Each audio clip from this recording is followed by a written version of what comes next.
So far, we've talked about how materials structure affects their properties. Right? We talked about electrons, bonding, defects, and how all of those things can affect material properties, and how you might be able to control the amount of impurities inside a material through diffusion. So now we will get into a topic called mechanical properties. And these are things that will happen to the material when you use the material. So what happens when we actually use the material, and how will those materials behave based on their structure and their properties? So these are ways that we actually will interact with the material instead of just learning about the material. So this is what happens to materials, or how materials will respond. So anytime you use the material, usually your interaction with the material will be stress. So right now you're sitting on the chair, right? So you're putting a certain amount of stress vertically to the chair, the wood that this chair is made out of. So how will that chair, that material that chair is made out of, respond to you sitting on the chair? Hopefully the response is nothing. It doesn't bend and it doesn't break, right? When you build a building or a bridge, there are stresses on the building and the bridge, either from cars driving across the bridge, from just the weight of the building and people using the building, or from earthquakes. All of those things are stresses applied to the material. So it's really, really important for material scientists to understand how materials respond when you apply a stress. And that's what we're going to learn about today. So in order to talk about mechanical properties, we need to have some definitions. The first one is engineering stress. So engineering stress is theta, and F is the force being applied, and A0 is the initial cross-sectional area where the force is being applied. So if you have just the simplest dimension for a material that we use, let's say a rod, something like this, you apply a force, you stretch it, and the cross-sectional area is the area where the force is being spread out over or applied. So that's defined as engineering stress. The reason why we call it engineering stress and not just stress is because we're using the initial cross-sectional area. As we apply stress, sometimes the material will deform, right? It could become longer, skinnier. The cross-sectional area will change. But for engineering stress, we're just using the initial cross-sectional area. So that way it makes the calculations easier. You don't have to continuously monitor the cross-section area. So it's just for simplicity's sake that we define something based on the initial cross-section area. Engineering strain, epsilon, has to do with how much the material will stretch. And it's engineering strain because we're using the initial length of the material. So, and L0 equals initial length. And then we have this equation for relating the stress to the strain. So how much force we're applying over what kind of cross-sectional area has to do, will affect or is related to how much the material will stretch. And E has a couple of different names. It's called Young's modulus, or modulus of elasticity.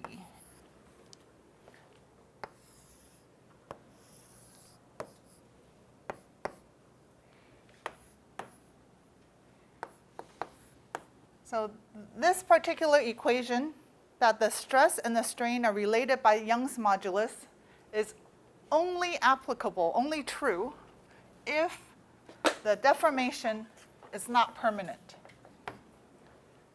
Because Young's modulus is a constant, so it will look something like this if we plot stress versus strain, with the slope being the Young's modulus. And the slope, when we plot stress versus strain will only be constant if there is no permanent deformation.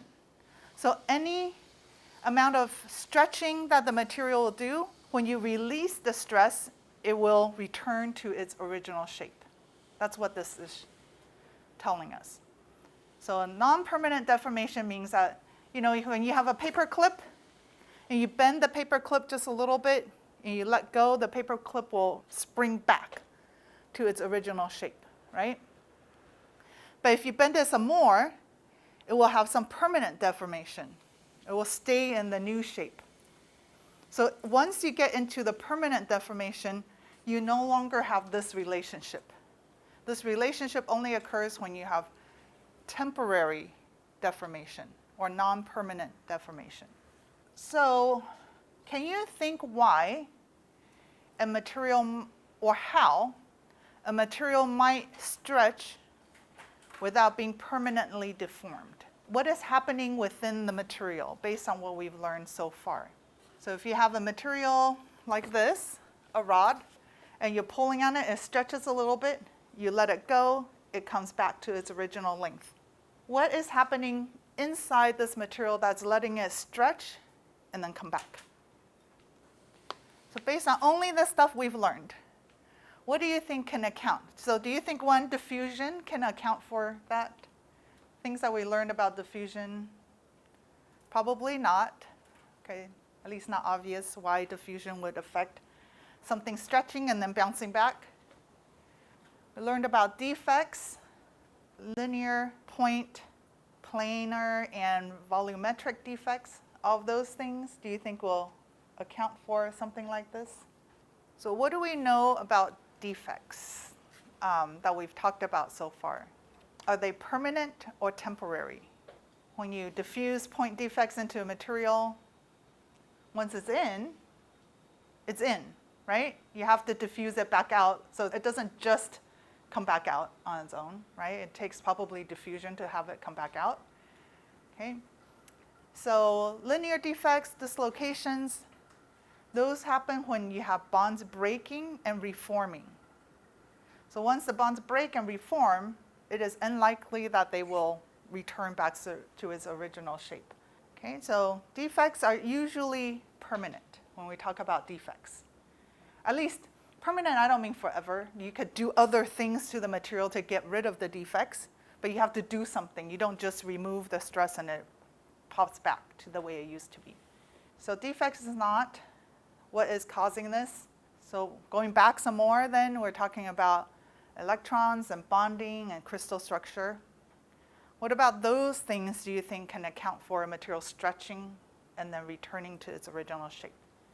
You're making a motion with your hand like this. What do you mean by that? Does this diagram look familiar to you? Okay, we've seen this before. What is this diagram of? What is R?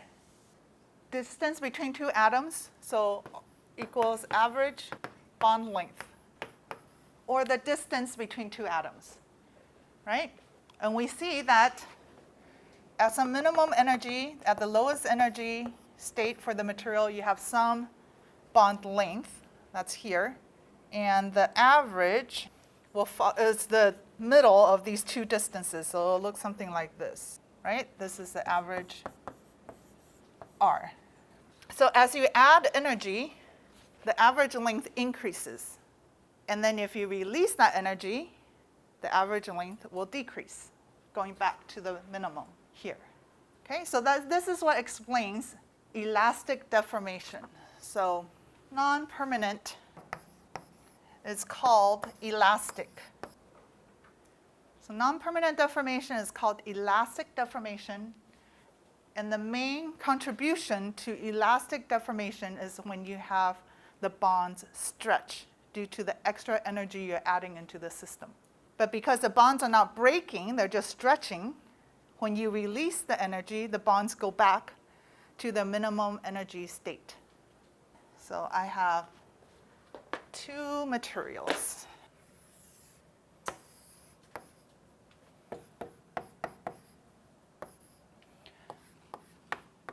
Material A, It looks something like this. Material B, it looks something like that. Okay.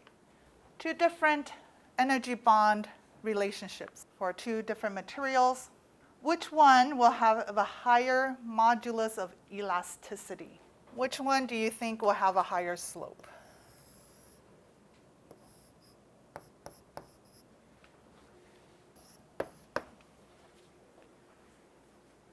A or B?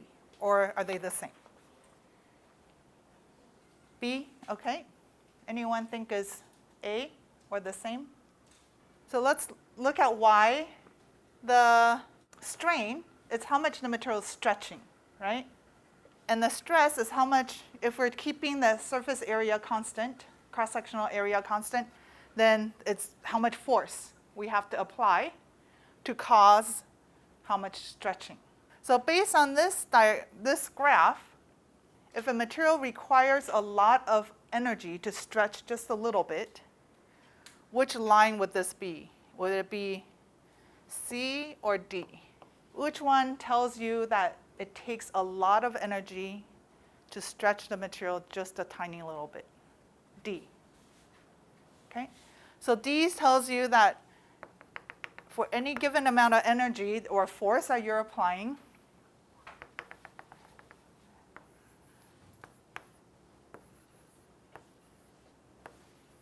you get a smaller amount of stretching compared between D and C, right?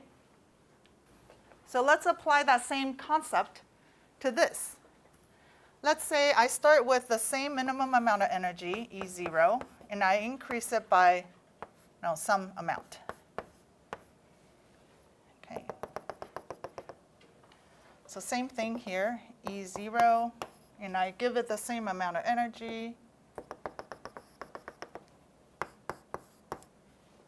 And I look at my average bond distance. It's probably going to look something like this. So I look at the change in my bond length between E0 and E1. So it would be here and then maybe here, right? The change is very small because my bond length hasn't changed that much. Versus here, so this is my delta R, and this is my delta R for E0 to E1.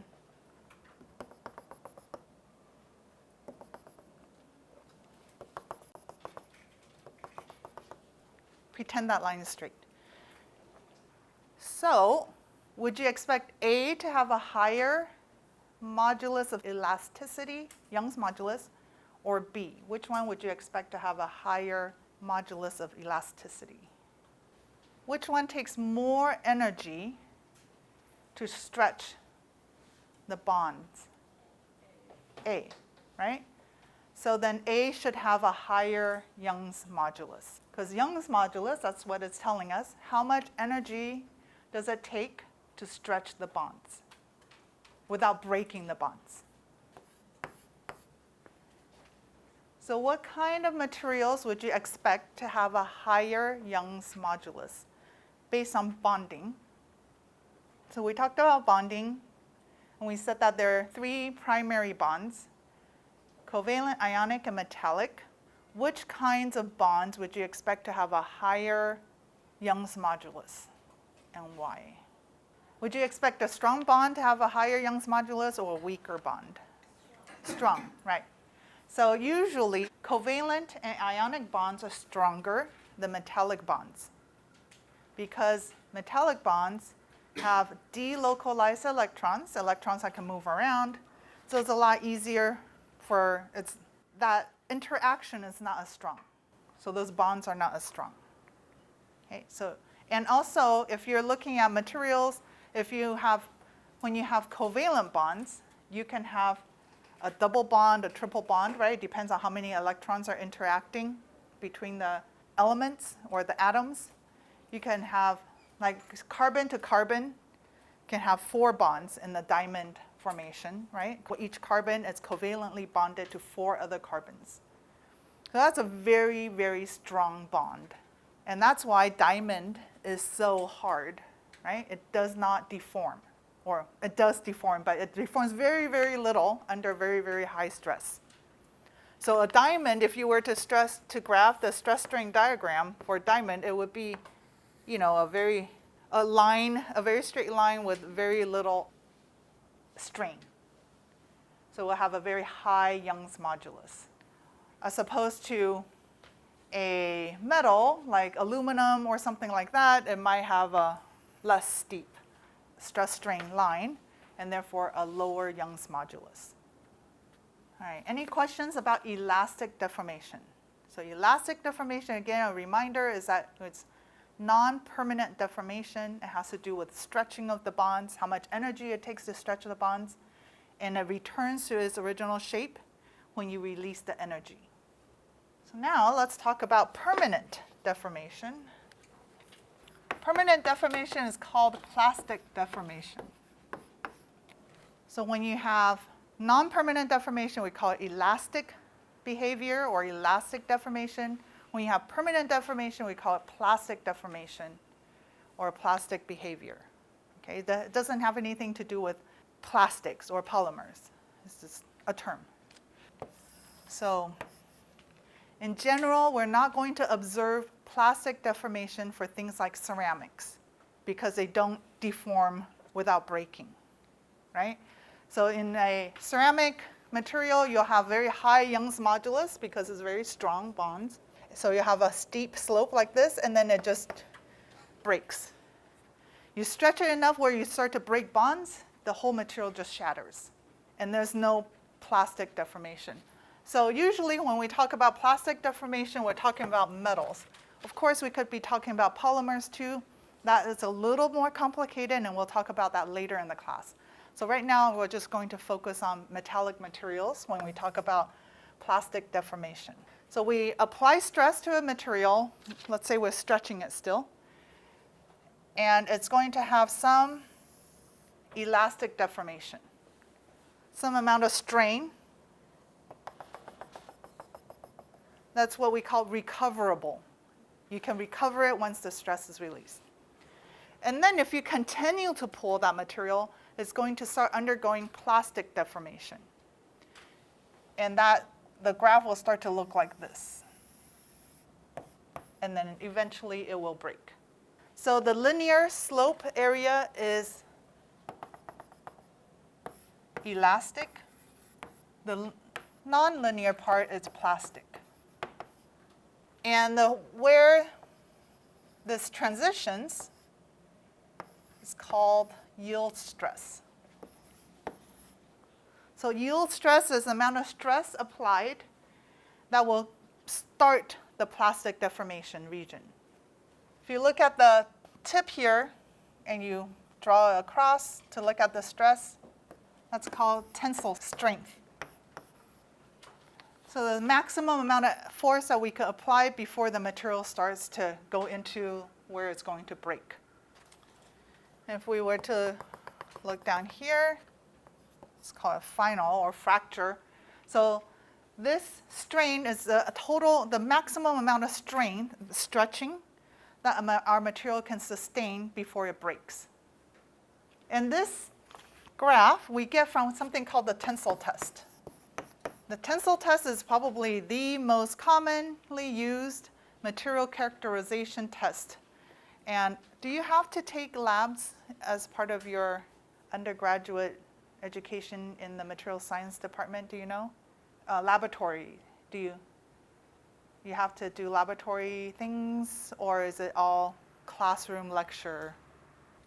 Next year, you'll have laboratories? Okay. So probably, most likely, during one of your labs, you will be conducting tensile tests, because every materials characterization school, lab, whatever, will have a tensile testing machine. That's like if you learn anything in terms of a lab equipment, it'll most likely be the tensile testing machine. Okay, so the tensile test is really, really easy. It's very simple, and that's why it's very common to use and also very common in schools. You basically have a machine that has a little holder, and you put what is called a coupon or a sample in there. So this is your material, and these are your holders, or a sample holder. So it clamps around the material, and it just pulls. It stretches the material. And then it has some sort of ways to measure how much is pulling. So it knows how much force is being applied. So that's your force for, so it knows how much force is being applied, is measuring the length as it's pulling. And so from these two values that is recording, you could plot the strain versus stress curve, right? So it's very easy to do. You just have to enter, you measure the cross-sectional area of your sample ahead of time, and the length, the initial length, and the length is usually calculated from where the sample is straight, not between here and here. Can anyone guess why your sample might look like this as opposed to just like that? Why would you bother? So this is called a dog bone shape. Why would you make your sample into a dog bone shape as opposed to just, this is much easier to make, right? Why would you do it this way as opposed to just this way? Any guesses?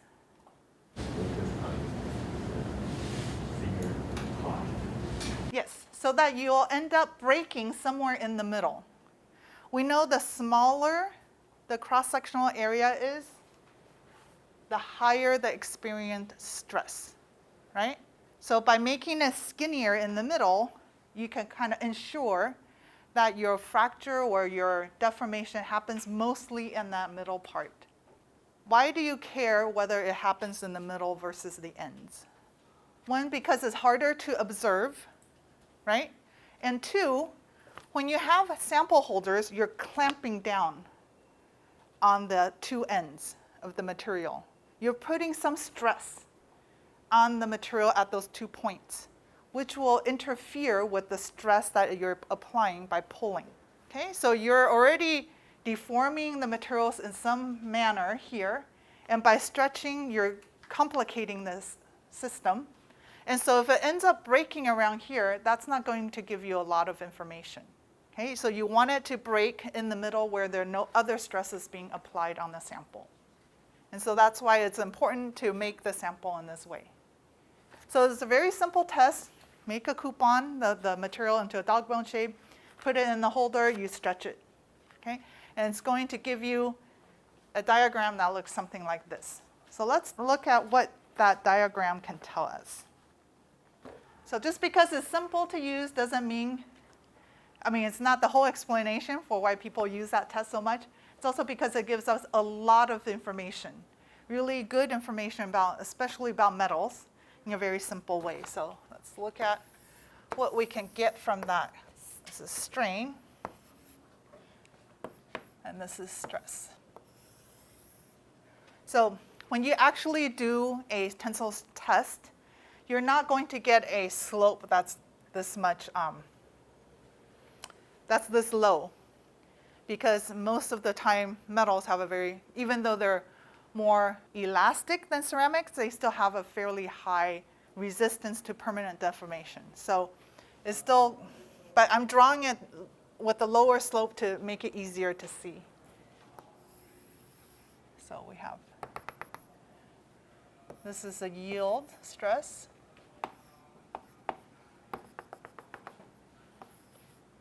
Tensile strength, and this is where our material will break. So you can imagine that when we're stretching this initially during the elastic deformation bit, it stretches a little bit, and the diameter of this coupon will shrink, so the actual cross-sectional area will change. But we don't have to measure that, okay? Because we're using engineering stress-strain diagram. That's what this is an engineering stress-strain diagram. And then as you continue to stretch it, it's going to start to deform permanently, right? So it's going to get sections that might look something like this, right? It's going to start getting really skinny. That's what happens on this side after the yield, the tensile strength part, after the maximum. The reason why it looks like you're applying a lot less force to continue to stretch the material is because the cross-sectional area becomes so thin, skinny. So as the cross-sectional area becomes really skinny, the stress is actually continuing to increase, but the amount of force you're applying is actually decreasing, right? So it becomes really easy at the very end, fairly easy to stretch in terms of the force. The stress the material is experiencing is still high because you have a very small cross-sectional area, and then eventually it snaps and breaks. And so you can tell here that, okay, so let's say I apply a certain amount of stress. So I know if I apply to, let's say here, this is my stress 1. So I apply a certain amount of force, and I get to stress 1 and strain 1, and I let go. I release the stress. What will my sample look like? So I'm doing a tensile test. I apply this amount of stress to get this amount of strain. I took initial measurements of my A0 and L0, so I know how long and what the cross-sectional areas look like. I apply stress to this level, and I let go. What will my sample look like after that? Go back to here, right? No strain, no permanent deformation. So we return to L0 and A0. So the sample stretches, then bounces back, because I'm still under the elastic deformation area. Now, I go to here. Okay, so I enter the plastic deformation zone, and I let go. How will I find out? Okay, so you measure the length of your sample now. Okay, do you expect it to be longer than L0? Yes, okay, because you have some amount of permanent deformation. But you will not find, when you measure it, that it is a calculated length based on epsilon 2. It will be shorter. Any ideas why it might be shorter? So what I'm saying is that you stretch it, you enter some amount of deformation, permanent deformation, you let go of the stress. It's actually going to bounce back just a little bit, not all the way to the original, but it's going to bounce back a little bit. Why is there that little bit of bouncing back? So we need to discuss what happens when you have plastic deformation. So plastic deformation is when you actually break and reform bonds. So let's say you have something like this. These are your atoms. And it's harder to draw the tensile strength, so I'm going to assume I'm pushing here. So I'm pushing on these top 2 rows of atoms. Okay? So initially what will happen is that I have bonds here, and it's going to stretch, right? So it might look something like, that. I'm pushing on these top 2 rows, and the bonds are going to lengthen. So I'm still in my elastic region. But eventually, if I push hard enough, I'm going to end up like this. That the bonds for these are going to break, and then they end up in a new position, and then they reform bonds in the new position. That's what creates permanent deformation. Permanent deformation is not just breaking bonds, but you actually have to reform the bonds, or else the material will just fall apart if it doesn't have any bonds, right? And that's what happens usually in a covalent or ionic material. The electrons are localized. They have a difficult time reforming bonds. And so it breaks, and then it breaks, it shatters. The entire material breaks. It doesn't end up in a new position and stay in that new position. Okay? But because metals have delocalized electrons, the electrons are kind of flowing all the way around here. It doesn't really matter if this atom is here or here. is still available for the metallic bond to form. So it's fairly easy for metals to break and then reform the bonds. Okay, so that's what happens in plastic deformation. But when you let go of the stress before it breaks, what will happen is that there has been some stretching of bonds and some breaking and reforming of bonds. And when you let go, it's actually going to recover some of that elastic deformation, something like that. Assume that these two lines are parallel. So there will be some recovery. Some of the bonds have stretched but haven't broken. Some of the bonds have broken and reformed. The bonds that are stretched, when you let go or remove the stress, it's going to recover. And so it's going to recover parallel to the elastic deformation region. So you're going to get recovery, some permanent deformation, but also some elastic deformation. Then, if you go all the way to the end,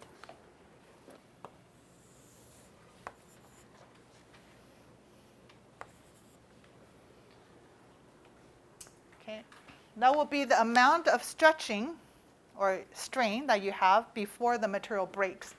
But once the material breaks, that means you're removing all the stresses being applied. It's also going to have a rebound, again, parallel to these two lines here. And so if you measure the parts of your material that have broken, you'll see that the strain, total strain that has been sustained is less than epsilon 3, and it's actually epsilon 4, because there's some, again, recovery of that elastic deformation.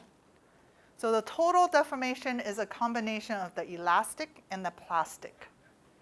And whenever you remove the stress, you're always going to recover the elastic deformation because that's not permanent. What you all have that's left over is just the permanent deformation. So let me give you some numbers. So let's say for this diagram here, I have this sample, looks something like that. The length of the straight narrow part is 10 centimeters. The cross-sectional area initially is 1 centimeter squared. My yield stress is 250 megapascals, and my yield strain is 0.002. My tensile strength is 450 megapascals, and my strain at that area is 0.23. My strength at fracture is 380. My E3 equals 0.40, and my E4 equals 0.35.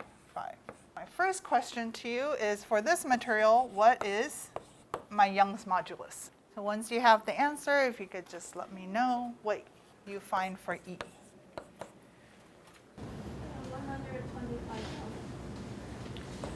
125,000 megapascals or 125 gigapascals. So you find this by using the yield stress and the yield strength, right? Stress equals. So you divide the yield stress by the yield strain and you get the E. Okay, any questions about that? How come we didn't use these numbers instead? If you did use those numbers, would you get the same answer, you think? No. Because after the yield strength, you enter into plastic deformation zone. The relationship between stress and strain is no longer constant, right? It changes. It's a curve instead of a line. So you're not going to get a constant after you are in the plastic deformation area. To find the Young's modulus, you have to be within the elastic deformation area. So what is the maximum stress that the material, what is the maximum engineering stress that the material can sustain. This particular material, what is the maximum engineering stress you can apply to this material if you're using it? So if you're using it for your chair, you need to know what is the maximum load that this chair can take on before it starts to break, right? Well, hopefully for a chair, it also doesn't have any permanent deformation after you sit on it, so maybe that's not a good example. But let's say you are in a building and the material is meant to bend, and even take some permanent deformation as long as it doesn't break. Right? So in a large earthquake, it's okay if you have some permanent deformation. You could go back and repair the structure, but you don't want it to break because then the entire building will come down. Okay? So what is the maximum amount of stress that this material can have before it starts to break? Right. So 450 megapascals. Okay. So when you're designing a material, this is really important to know, right? You need to know when the material will start to go into plastic deformation. So like with your chair, you need to know at what stress you'll start to see permanent deformation. The chair will deform. You don't want that. You want only elastic deformation. And then at what point will the material start to break? And you also don't want that, right? And so in actually designing a material, people do look at these tensile strength tests data and design materials based on the numbers they get here. They don't just use the numbers, they use what is called the safety factor. So you don't want to design a material to the limit, obviously, right? Because if you made a small error in your measurement, if you didn't quite measure the cross-sectional area correct, or whatever reason, there's a small error, you don't want that to contribute to the material failure. So usually people give a safety factor of 5, which means you divide this number by 5 or this number by 5, and you say that that's the maximum stress that this material can sustain. So that's a safety factor. So the safety factor is so that you don't actually use your material at the maximum limit. Depending on what you're using it for, how critical that structure is, sometimes the safety factor could be 3, as low as 3, usually not any lower than that, could be as high as 10 times. What is the longest the material can stretch right before it breaks? What is the length of this material as you're stretching it? What is the longest it could be, or the length of the material right before it breaks? What is it? 14 centimeters? Because you're using the epsilon, the strain here, which is 0.4. L0 is 10, right? So you do the math here. Your final length right before it breaks is 14. So what is the length? What is the total length after it breaks? So you measure the two pieces of your material to get the total length after it breaks, 13.5. So it's a little shorter because you've recovered some of your elastic deformation. And by the way, I'm just making these numbers are not actual measured numbers. It's probably going to be, the difference will probably be a lot less than that. Another definition that you might come across, or term you might come across, is called ductility. And that's the percent elongation the material can take before it breaks. So if somebody asks you, what is the ductility of this material? You would look at this number and calculate the percent of elongation. So that would be 40% in this case, right? 40% is a really high ductility. So maximum percent elongation before breaking. So another couple of terms.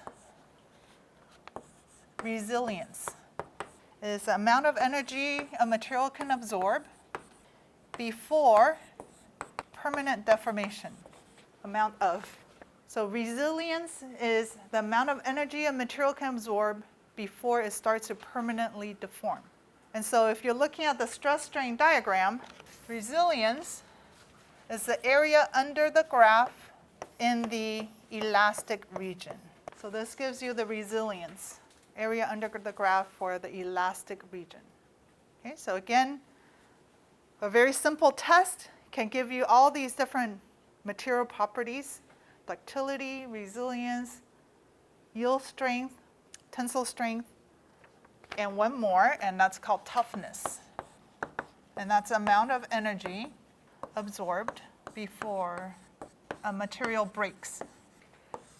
So toughness would be the area under the entire graph. It includes both the elastic and plastic region. So I have the stress-strain diagram of two materials. Again, this is an engineering stress-strain diagram. So I have two materials, A and B, and these are their two different stress-strain diagrams. Which material, A or B, has a higher Young's modulus? A. The slope is steeper, right? Takes more energy to stretch the bonds for material A than it does for material B. Which one has higher toughness? Which one do you think will be able to absorb more energy? A. Has a larger area under the entire curve. So will take more energy to break. Which one do you think has a higher resilience? B. So B will take more energy to start deformation, but will take less energy to break. Right? That's what the graphs are telling us. Which one has a higher ductility? B. It stretches more before it breaks. Has a higher percentage of elongation. So we've been talking about engineering stress-strain diagram because it's an easy way to do things, and we get a lot of very useful information out of the engineering stress-strain diagram. If we were trying to study some finer details of a material, we would actually use what is called the true stress-strain diagram, and it uses the actual or instantaneous area and length to do the calculation for stress and strain. But actually, even though it seems like it would be a more accurate way of doing the stress-strain diagram, but it actually does not give us more information in general. And so that's why we don't usually use the true stress and strain diagram. We use the engineering stress-strain diagram. If you were a material scientist studying a very specific property of a material, you might end up having to do the true stress-strain diagram, but that's not usually needed. Okay? So we won't go into too much of that. Then the last bit of mechanical properties I want to talk about is hardness. So this has to do with the material's resistance to localized deformation. So usually we talk about hardness when we talk about the surface of a material, like how difficult is it to press down on that material and cause it to deform. And the most primitive way people have been using to measure hardness is by taking two materials together and rubbing them. So I take my blackboard material and I take my chalk and I rub them together, and it's caused deformation on my chalk, right? It's left behind some of it on the hardboard. But if you come and look at the blackboard, there's no scratches on the blackboard. So it tells me that the blackboard is harder than my chalk. So that's the most primitive way people were doing it.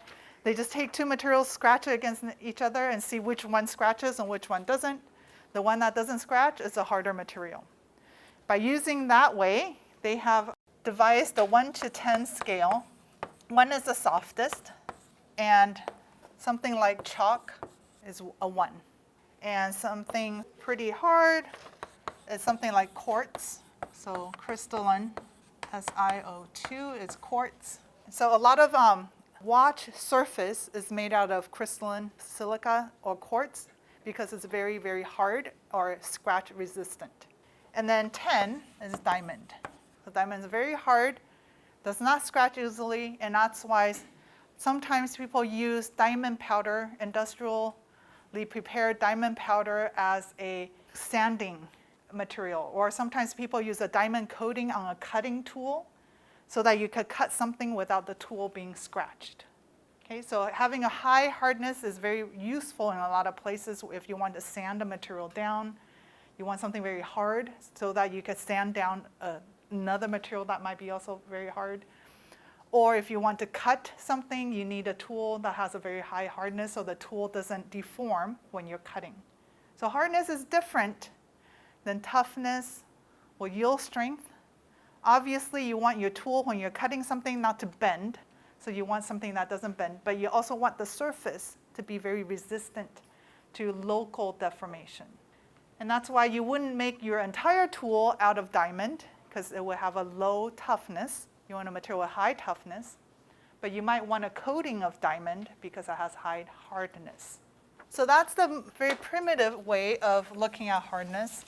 There are more sophisticated ways of measuring hardness now, of course, and that's something you probably will get to do in a materials lab as well. And there are many different kinds of hardness scales. It's actually a little bit annoying that there's so many different scales because then you have to equate each scale to each other. But the reason is because there are different ways of looking at hardness. And so a hardness measurement basically is an indenter. It takes like this is your material surface, and you just push down on the material, and then you measure the depth of the indentation you make, and also the size of the hole, size of the indentation that you're making. So you're measuring the amount of indentation that you're making on a material surface. And the reason why there are lots of different scales is because sometimes the indenter is round, sometimes it's pointed, sometimes it's kind of square. And each one of those gives you a different, slightly different piece of information. So there are lots of different scales, but basically, if you're asked to look at the hardness of a material, there will be a little table that tells you what that means. Okay, so if it's a Rockwell hardness, you can look up a Rockwell hardness table and it will tell you what it means to have a hardness of that number. Sometimes it'll be a Brunel hardness, so then you'll look up the Brunel hardness table. Okay, so it's not something that you need to memorize for sure. You just need to know that there are different ways of measuring hardness. Each one has its own database, and you'll have to look up that database to understand what that number means. Any ideas on what material properties or what material characteristics will determine hardness? So it's the material's resistance to deformation, right? What do you think happens when you deform a material? You're moving atoms around. So you have to break bonds, definitely. So bonds have to break. So bond strength is a good indication of material hardness. But there are other things as well. And we'll talk about that during our next class. And that has to do with your defects. Your defects actually play an important role in material hardness. When we talked about material defects, we said that when you have defects like point defects, linear defects, things like that, they actually create an area of higher energy. And those areas of higher energy actually are resistant to deformation. So when you have materials that have defects, you actually can get a harder material.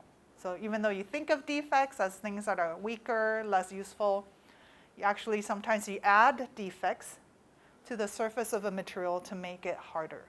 Because you have areas of higher energy and it's more difficult for those atoms to move around that area. So it's harder to deform at the localized level.